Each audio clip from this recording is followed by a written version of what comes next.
Здравейте хора, аз съм Марти Парти и днес ще ви покажа как да си направите желенца или слайм. Зависи кое искате. Нещата, които ще ви трябват: лепило, течно лепило, боракс и бъркалка и какво да го бъркате.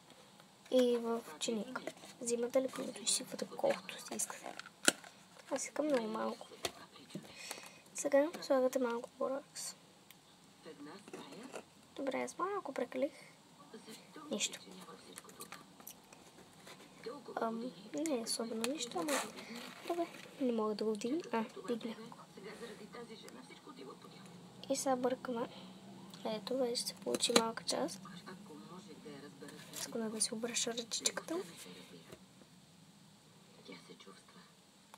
И това ще се получи от моето маничкото.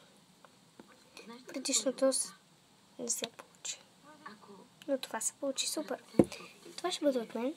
Довиждане!